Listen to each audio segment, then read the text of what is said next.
It's been a week I have not taken the lecture for 12th standard just because I am not keeping well. Okay, so this is 12th standard lecture, lecture number 2 for chapter number 2 of OCM.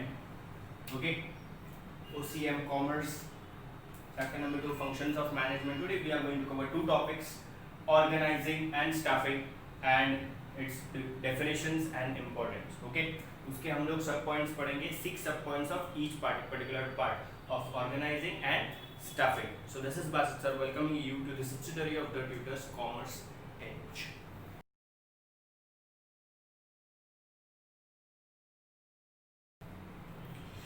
Okay, organizing.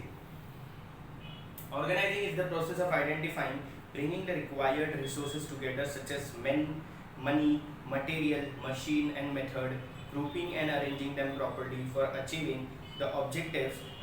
In planning, the management decides what is to be done in the future, whereas in organizing organizing function decides the way and means to achieve what has been planned. Simple से एकदम explanation है. हम लोग we are studying about organizing right now. What we are studying? We are studying about organizing right now. Okay. So organizing में क्या बोला गया है? That जो भी चीज़ हमने प्लान की है in planning function, there are 6 functions. उसमें से पहला है planning, second है organizing, third है staffing. We have covered planning part in the previous lecture. Today we are studying about organizing and staffing. So what we studied in planning के जो भी चीज़ हम लोग प्लान कर रहे हैं उसके हिसाब से we need to organize the materials as well, not just the material but the men and the power which we need to function, which we need to regulate our company. कभी भी याद रखो, हम लोग कोई भी चीज़ की प्लानिंग करते हैं तो obviously we need resources, we need machinery, we need building, we need land, we need people to work. Okay, so जब हम लोग इन सब चीज़ों को जमा करते हैं, that particular thing is called organising. From here onwards we are starting to execute what has been planned. Okay, समझ में आ रहा है? Definition of Mooney and Rainey. Organizing is the form of every human association for the attainment of a common purpose. एक particular person ने सबको जमा किया है, सब चीज़ों को जमा किया है, और ह्यूमन बीइंग्स जितने भी जमा हुए हैं उन सबका एक ही कॉमन पर्पस है, जो जिसने उनको जमा किया है उसका purpose. Okay, in simple words, if I am the owner, I am organising all the material, I am organising all the person, all the people, all the men to work in my company. That means सबका goal वही गोल होना चाहिए जो मेरा गोल है. मैंने उनको जिस चीज़ के लिए जमा किया है उन सबका गोल वही होना चाहिए. That is nothing but to earn profit for the company and to serve the society. Okay, welfare of the society and the profit of the company. We are studying commerce, we are studying about money, we are studying about profit, we are studying about society, we are studying about business. Okay, so these all particular things which come across commerce, उसमें profit एक बहुत बड़ा role play करता है. Okay, so organizing is the second function of management. First function is planning. Planning में हम लोग ने plan किया कि क्या करना है, और उस plan को execute करने के लिए start जब हमने किया तो हम लोग ऑर्गेनाइजिंग फंक्शन पे पहुंचे.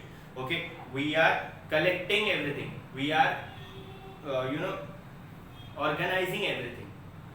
We have brought men together, we have brought material together, we have brought raw materials, we have brought the land, we have brought the building, machinery, सब चीज़ को जमा किया है हमने. ठीक है, okay, clear.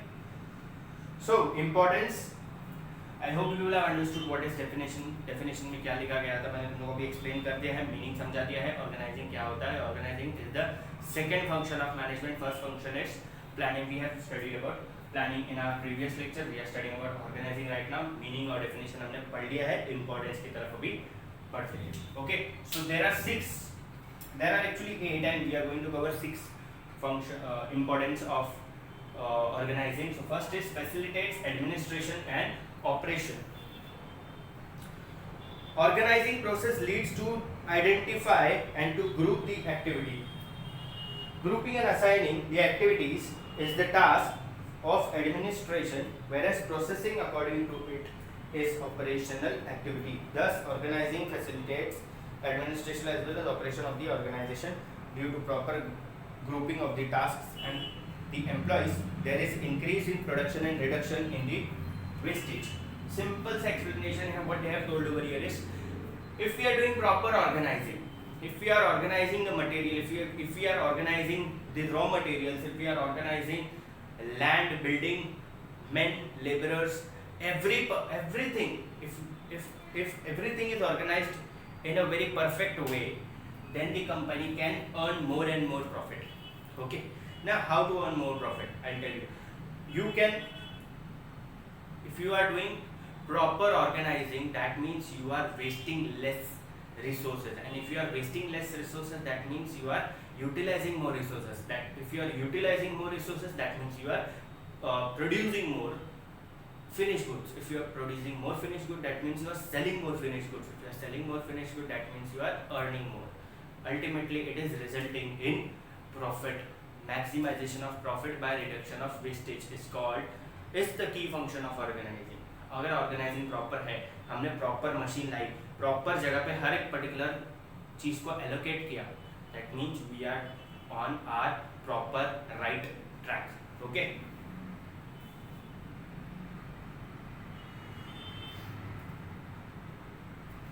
Next we have is brings specialization.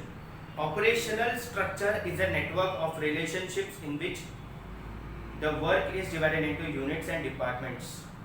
This division of work helps in bringing specialization in various activities of organization. Specialization in activities leads to increase in organizational efficiency.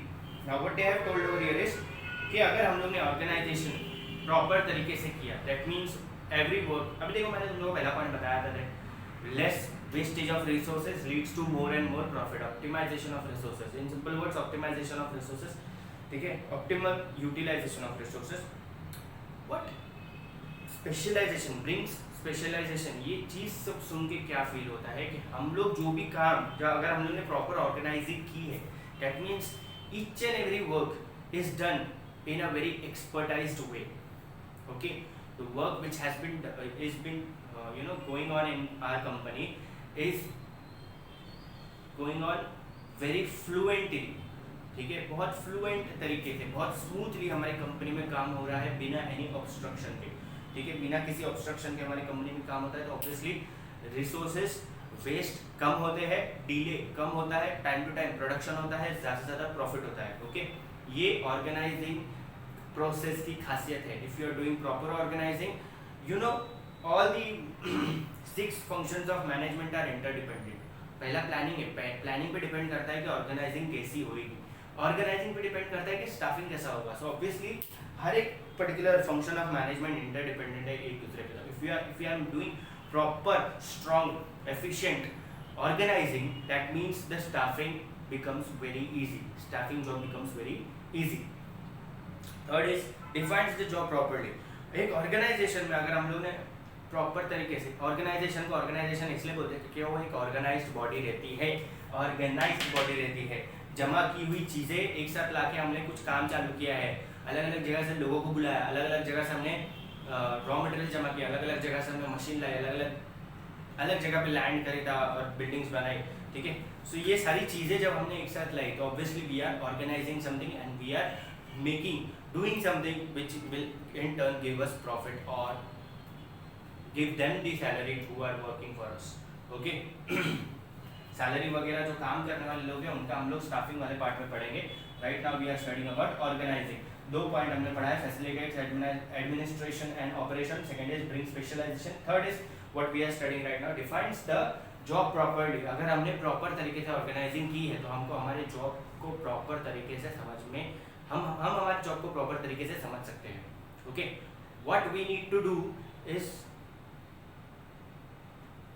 should be clear in our head. Okay, मतलब हमारे दिमाग में हमको पूरा clear होना चाहिए कि हमको काम करना है, क्या काम करना है, कैसे करना है, कब करना है, किधर करना है, वगैरह वगैरह etcetera etcetera. Okay, so all the things should be clear in our mind. So that particular thing gets cleared only if the organizing is very strong and efficient. Clarifies authority and responsibility. Organization structure defines the role of every manager. This can be done by delegating the authority to every manager and clarifying the way he has to exercise those powers. so that misuse of power does not take place. Well-defined job and responsibility help in bringing efficiency into managers working. This helps in increasing productivity. Okay, simple सा paragraph है, ज़्यादा कुछ है नहीं. I know each and every paragraph for me is simple. मैं क्या ये चीज़ बार बार तुम लोगों को बोल रहा हूँ. Clarifies authority and responsibility मतलब क्या कि जिसको जो जॉब असाइन की जाएगी ऑर्गेनाइजिंग में, जिसको भी जो काम दिया जाएगा, से फॉर एग्जांपल उन लोगों ने यहाँ पर मैनेजर की बात की, अगर मैनेजर को जो भी काम दिया गया है, okay, if the manager has been given certain job, तो मैनेजर को उसकी जॉब के बारे में प्रॉपर तरीके से क्लियर कट आइडिया होना चाहिए that what a manager has to do, what is the post of manager, what is the qualification of manager, what qualities should manager have. Okay, each and everything should be clear and it should not degrade or make you feel inferior. ठीक है, तुम्हारे inferiors के सामने तुम और inferior मत बनो, तुम्हारे जो भी स्टाफ है उनके सामने तुम लोग और inferior ना बनो. इसके लिए मैनेजर को उसकी जॉब प्रॉपर तरीके से पता होनी चाहिए. Okay, this will get only clear when you have your organized proper job done. तुमने ऑर्गेनाइजिंग का ही काम अगर गलत किया है तो ऑब्वियसली आगे का जो प्रोसेस है स्टाफिंग वगैरह, या तुम्हारे जो स्टाफ है वो तुमको प्रॉपर तरीके से समझेंगे नहीं, या तुमको रिस्पेक्ट नहीं देंगे. If I am the owner of any company and I have a manager, I am telling my manager to कि हाँ ये सब चीज़ है, ऐसा ऐसा है, ऐसा ऐसा करना है तुमको, ठीक है, और तुमको तुम्हारे स्टाफ को बताना है कि तुम उनको कैसे काम करना है. I will not go to each and every staff and tell कि तुमको ये काम करना है. I will assign the job to the managers. Okay, if the managers are only confused, if अगर मैनेजर ही प्रॉपर तरीके से ऑर्गेनाइज्ड नहीं है तो ऑब्वियसली स्टाफ को क्या समझाएगा. समझ में आ रहा है? Okay, so organising clarifies the authority and responsibility, what a manager is and what a manager has to do. Fifth point, establishes coordination. This function has to establish coordination among different departments of organization. जितने भी departments है, अभी से for example मैं तुम लोग को उस दिन मैंने तुम लोग को एक एग्जांपल दिया था, एक कंपनी है समझो, से for example we are taking example of this marker pen. Okay, ये मार्कर पेन का ढक्कन है, ये मार्कर पेन है, इसका ये वाला पार्ट अलग होता है, अंदर एक रिफिल है. Okay, so there are 4 parts जिससे ये मार्कर बना है. Okay, so there must be 4 departments जो ये मार्कर बनाते होंगे. ठीक है, नहीं 4 डिपार्टमेंट्स नहीं है, ज़्यादा डिपार्टमेंट होते होंगे. पहला डिपार्टमेंट इसकी बॉडी बनाएगा, दूसरा डिपार्टमेंट उसका ये वाला बीच वाला ब्लू वाला पार्ट बनाएगा, थर्ड डिपार्टमेंट ये ब्लैक वाला कैप बनाएगा, फोर्थ डिपार्टमेंट उसका जो निप है वो बनाएगा, फिफ्थ डिपार्टमेंट जोड़ेगा सब चीज़ों को और मार्कर को पूरा बंद करेगा, पूरा ऐसा एक मार्कर जैसा दिखना है. Sixth department what it will do, it will print all the names, Camlin वगैरह ये सब जो प्रिंट किया हुआ है. सिक्स्थ डिपार्टमेंट का काम वो होगा. सेवेंथ डिपार्टमेंट उसको प्लास्टिक में रैप करेगा. एट्थ डिपार्टमेंट उसको बॉक्स में फिल करेगा. नाइन्थ डिपार्टमेंट उसको ट्रक में चढ़ाएगा. एट्थ डिपार्टमेंट ट्रांसपोर्टेशन का है, फिर उसके बाद सेलिंग वगैरह सब होती है. 8 डिपार्टमेंट है, ठीक है, मैंने तुम लोगों को बताया 8 डिपार्टमेंट है. ओके, सो ये सारी 8 डिपार्टमेंट्स एक दूसरे के साथ मिलकर काम कर रहे हैं कोऑर्डिनेशन के साथ. If one of the department fails to do their job at right time, all the other departments will get delayed. Okay, so ये प्रॉब्लम क्रिएट होती है. If you are having proper organization, if you are having proper organizing techniques, if you are having proper organized work in your company, that means your company will never get delayed with any of the jobs done. Okay, and your company will have proper work done on right time. I hope you people are understanding what I am teaching you right now. तुम लोगों को समझ में आना चाहिए कि मैं क्या बोल रहा हूँ. Establishes coordination मतलब क्या, अलग अलग डिपार्टमेंट जो अलग अलग काम करते हैं एक साथ, अलग अलग काम करते हैं एक साथ मिलकर, अलग अलग डिपार्टमेंट में अलग अलग काम करते हैं एक साथ अलग अलग डिपार्टमेंट में, उसको बोलते हैं कोऑर्डिनेशन. और वो कोऑर्डिनेशन तब होगी प्रॉपर जब अगर तुम्हारी कंपनी का ऑर्गेनाइजिंग वर्क प्रॉपर होगा. तो समझ में आया? Last point for the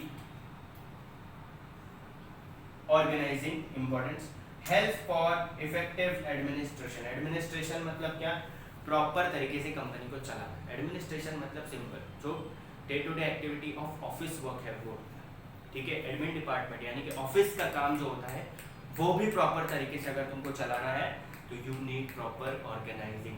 if your organizing is not proper, if you are not having any coordination, if your managers are not working properly, if you have not organized the materials properly, if you have not arranged the raw materials properly, factory बराबर नहीं है, तुम्हारे company में कुछ भी कैसे भी हो रहा है, that particular thing can affect the profit, or you can say that the production work of the company. And in order to avoid those things, you need proper organizing in your company. Okay, so organizing वाला part हो गया है.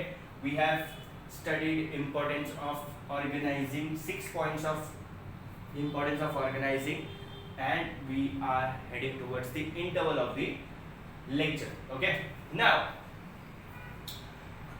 functions of management का third function है staffing. This is the easiest function to understand. This is the easiest function to understand. Okay, importance पढ़ने की पहले हम लोग पहले स्टाफिंग को समझ लेते हैं. स्टाफिंग मतलब क्या, प्रॉपर तरीके से. अभी तुम लोग देखो, यहाँ पर हम लोग ना मटेरियल की बात करेंगे, ना लैंड की बात करेंगे. We are not going to talk about the building, we are not going to talk about the raw materials, we are not going to talk about anything else, but only and only human beings. We are just going to talk about human beings. Okay, human resources, staffing, staff members. ये जो staff word है, ये जो staff word सुन के क्या दिमाग में आता है कि ये एक जीता जागता इंसान है जो काम कर रहा है एक कंपनी में. हम बिल्डिंग को स्टाफ बोलेंगे क्या? नहीं. हम लैंड को स्टाफ बोलेंगे क्या? नहीं. हम रॉ मटेरियल को स्टाफ बोलेंगे क्या? नहीं. हम लोग स्टाफ में लेबरर्स को भी काउंट कर सकते हैं. ठीक है, इसमें ऐसा जरूरी नहीं है कि ऑफिस स्टाफ हो. ठीक है, we are studying about all the people who are working in the company. Okay, वो स्टाफिंग में काउंट होता है. So I hope you will understand. अभी तुम लोग बोलोगे सर ये स्टाफ तो आपने बता दिया कि क्या होता है, बट आगे मतलब थोड़ा और डिटेल में जाते हैं. चलो थोड़ा और डिटेल में जाते हैं. सिर्फ स्टाफिंग मतलब स्टाफिंग में हम लोग सिर्फ स्टाफ के बारे में नहीं पढ़ेंगे, हम लोग पढ़ेंगे about the allocation of staff. Allocation मतलब क्या? अभी एलोकेशन मतलब अभी सर बोलता है ये नया वर्ड कहाँ से आ गया बीच में. एलोकेशन मतलब क्या? Allocation means what? Properly putting right person at right job is called allocation. If you are good in operating computers and I have given you the job of accounts somewhere, मतलब समझो तुम लोग कोई technical department में काम कर सकते हो, बट मैंने तुमको मैथमेटिकल डिपार्टमेंट में काम दे दिया, अकाउंट्स डिपार्टमेंट में काम दे दिया, तो obviously it will be not comfortable for you. It will take time. You can do wrong job, your result will get wrong. So ये प्रॉब्लम कंपनी के लिए भी है ना. मैं तुमको टॉर्चर देने के लिए तुमको गलत जॉब तो दे दूं, पर उससे लॉस कंपनी का भी हो रहा है. बट स्टाफिंग में ऐसा नहीं होता है. स्टाफिंग में क्या होता है? You are allocating right person at right job. जो भी पर्सन को तुम लोग जॉब पे रख रहे हो, वो पर्सन उस पर्टिकुलर जॉब के लायक होना चाहिए. उसको वो काम करने आना चाहिए जिस जॉब के लिए तुम लोग उसको रख रहे हो. वो जॉब का वो इंसान स्पेशलाइज्ड पर्सन होना चाहिए. Otherwise you don't have to keep that person for that job. It will ultimately result in the loss of your own company and not anybody else. Okay, so first is effective managerial function. If this function would have not been existing, then your company would have not been existing. ये function नहीं होता तो company नहीं होती. ठीक है, अगर ये function ही नहीं होता तो कंपनी ही नहीं होती. तुम लोग बोलोगे सर क्यों इतना important, मतलब कैसे? बिल्डिंग लेकर आ गए, मैंने बिल्डिंग बना दिया लैंड पे, पैसा है, तुम लोग खुद हो, तुम एंटरप्रेन्योर हो, तुम्हारे पास मशीन है, सब कुछ है, रॉ मटेरियल है, सब हो गया, बस सब काम चालू करना है. पर काम करता कौन है? चलो पूरी मशीन काम करना चालू कर रही है, पूरी मशीन से तुम लोग काम कर रहे हो, बट मशीन चलाने के लिए भी तो लोग चाहिए ना. अगर if you don't have staff for the company, that means your company is not at all existing. You need staff to work in your company, and if you don't have staff, that means your company is not existing. That means this function is the most important function, effective managerial function. ये एक managerial function है. Company को manage करने का काम जिसके हाथ में होता है वो है और कोई नहीं बल्कि कंपनी के staff. Your building does not manages your company. Your land does not manages your company. Your entrepreneur does not manages your company. Your capital does not manages your company. Your raw material doesn't manages your company. But your staff, only and only your staff manages your company. So it is the most important function according to me.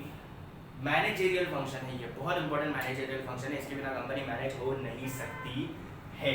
Okay, leads to effective utilization of human resources. If you have allocated proper person at proper job, right person to the right job, right person to the right job, that means you have been using proper person for your company. अगर तुम लोग कोई job A के लिए person ए को अगर चुनते हो, that means you are using that person for the right job.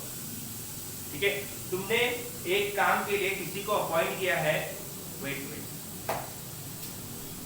पे कुकर की सीटी बज रही है और जिसकी वजह से थोड़ा कंसंट्रेशन जा रहा है।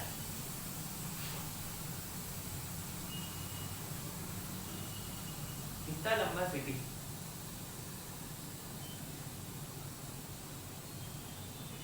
ओके, बंद हो गई है, कम हो गई है बहुत, आई डोंट नो कैसा कुकर है। ओके, कहाँ थे हम लोग? Leads to effective utilisation of human resources. Human resources जो है उसका प्रॉपर तरीके से यूटिलाइजेशन करना। तुमने वर्क ए के लिए एक पर्सन को अपॉइंट किया है, समझो कोई एक काम के लिए तुमने एक पर्सन को अपॉइंट किया और वो काम करने के लिए वो पर्सन स्पेशलाइज्ड है, that means you are keeping that person and वो जॉब वो बहुत अच्छे से कर रहा है। Ultimately the work of your company is in safe hands और वो इंसान तुम्हारी कंपनी को प्रॉपर तरीके से चला रहा है।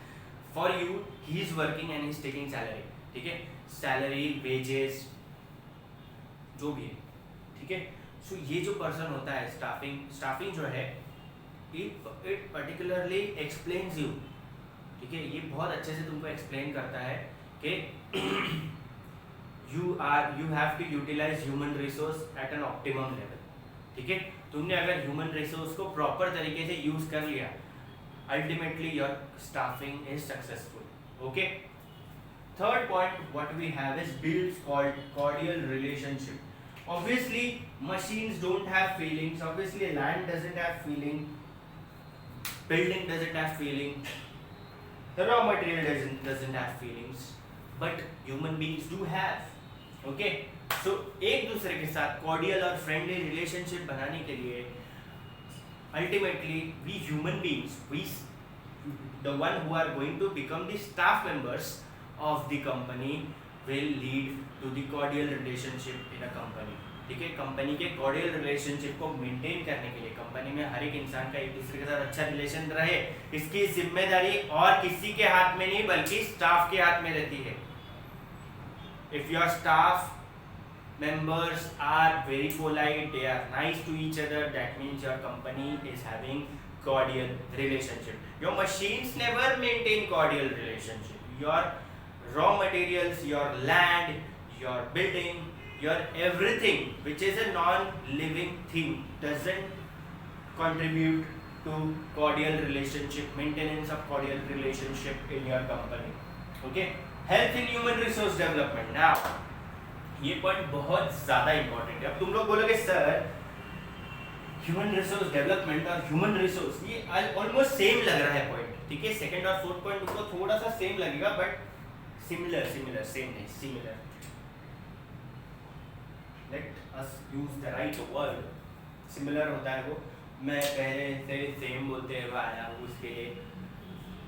ओके, सो सिमिलर है बट सिमिलर नहीं है, ठीक है। सिमिलर है बट सेम नहीं है, सिमिलर है बट सेम नहीं है। Helps human resource development. Human resource development उसको 3 पार्ट में तोड़ डालते हैं।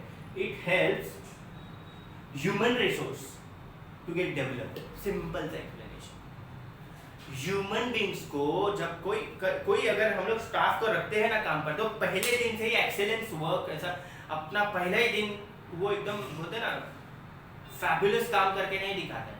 तो work goes on improving day by day. जैसे जैसे हम लोग कोई काम करते जाएंगे तो हाथ बैठते जाता है धीरे धीरे, and ultimately what happens, the human being which is working as a staff in any of the company develops him और हरसेल्फ। ओके, हरसेल्फ और himself. Let us take the female first. Okay, समझ में आया?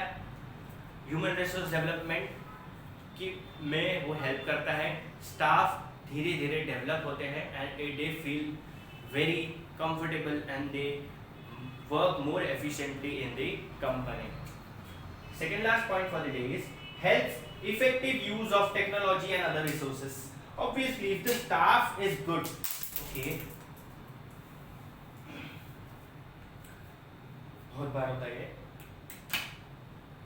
कभी कभी तो board भी गिर जाता है. ओके,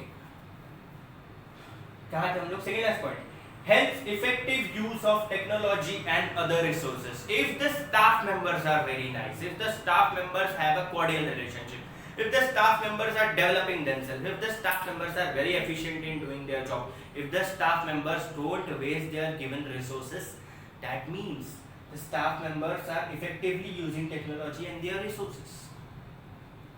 जो resources उनको दी गई है, जो टेक्नोलॉजी उनको काम करने के लिए दी गई है, अगर उनको उसको इफेक्टिव तरीके से यूज करने आता है, that means your staff is very efficient.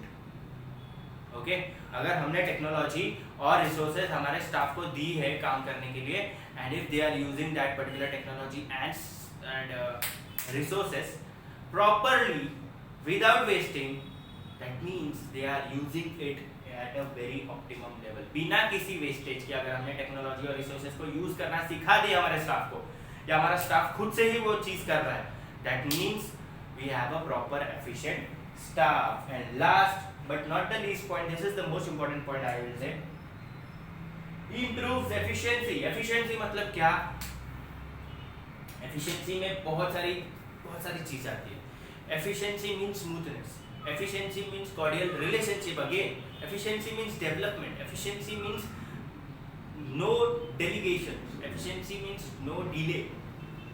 बिना किसी रुकावट के जब हम लोग काम करते हैं बहुत स्मूथली, बिना किसी रुकावट के जब हम लोग काम करते हैं बहुत स्मूथली, बिना किसी ऑब्स्ट्रक्शन के, बिना किसी रुकावट के जब हम लोग काम करते हैं बहुत smoothly, that is called efficiency.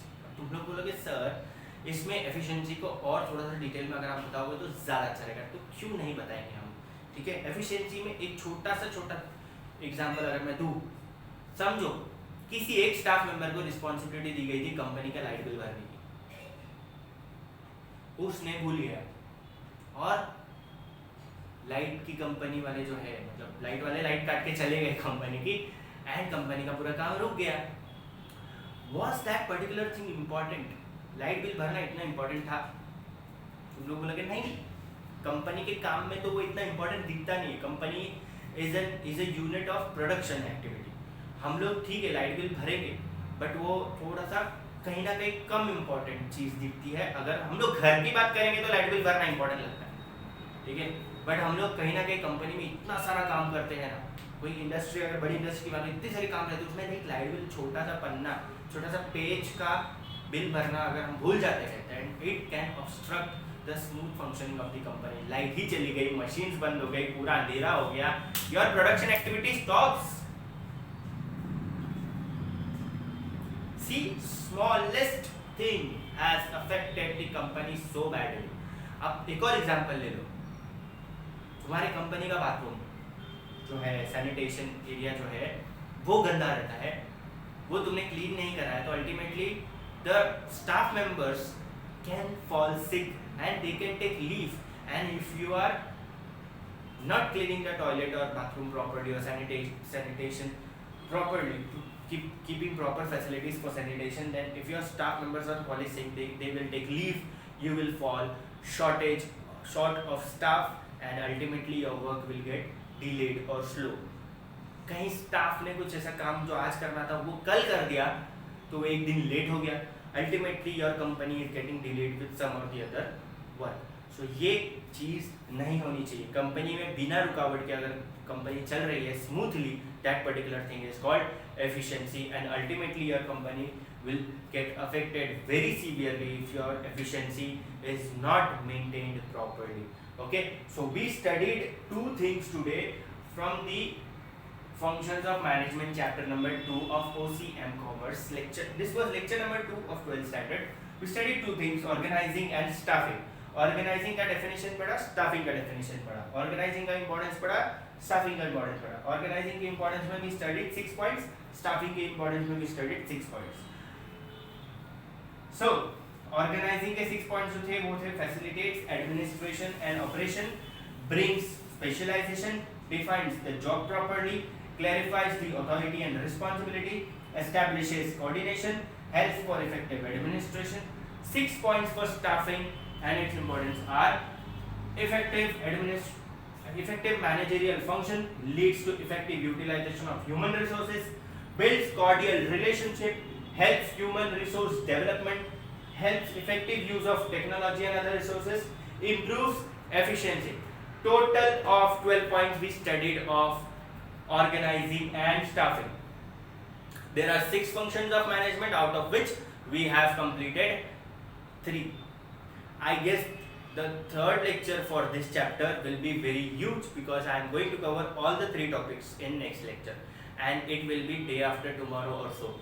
I need to take accounts as well, but the thing is I am not keeping well. That's the reason I am taking very less lectures. I have to take 9th standard, I have to take 10th standard, 11th standard and 12th standard, 4 classes and 2 subjects of each of the classes. So 8 lectures per week if I am taking 1 lecture of each subject. So it is very difficult for me to उसके बाद editing work तो बहुत ज़्यादा time हो जाता है.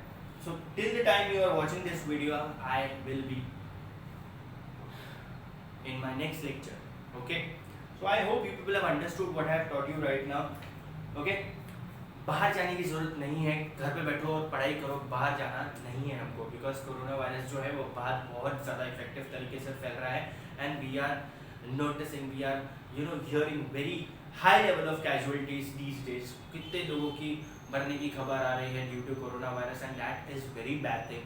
We need to stay at home and we need to take care of ourselves and our parents and each and everybody who are staying around us. Okay, maintain physical distances, use mask and all. Mask use करो, hand sanitiser use करो, अपने आप को hygienic रखो, तबीयत ठीक रखो. सर्दी वगैरह हुई है तो डॉक्टर से जाके दवा लो. Plus keep yourself healthy and try to stay happy. If you are very depressed और something, you can talk to the people around you and don't blame others for your depression, but take advantage of other people for your depression. ठीक है, उनसे थोड़ा सा बात करो और अपने जितनी भी प्रॉब्लम्स है उसको शेयर करके थोड़ा सा कम करने की कोशिश करो. बिकॉज कहीं ना कहीं हमने बॉलीवुड मूवीज में ये डायलॉग तो सुना ही है कि गम है उसको बांटने से वो कम हो जाता है और खुशियाँ जो है वो बांटने से बढ़ जाती है. Okay, so I will be winding up my lecture over here right now today. Okay, so this was Basit sir. Okay, ये डायलॉग बोलने के बाद मैं यूजुअली खत्म कर देता हूँ, पर उसके पहले हम लोग बोलेंगे तुम लोग ये वीडियो देखने के बाद इसको लाइक करो. अगर नहीं अच्छा लग रहा है तो इसको डिसलाइक करो. अपने फ्रेंड्स को भेजो, शेयर करो, व्हाट्सएप पे स्टेटस पे रखो. अपने जितने सारे फ्रेंड्स हैं, कॉलेज फ्रेंड्स, उन सबको भेजो. और नए हो इस चैनल पे तो सब्सक्राइब कर लो. ओके, तो finally this is Basit sir thanking you to listen to me for such a huge lecture. I am signing out.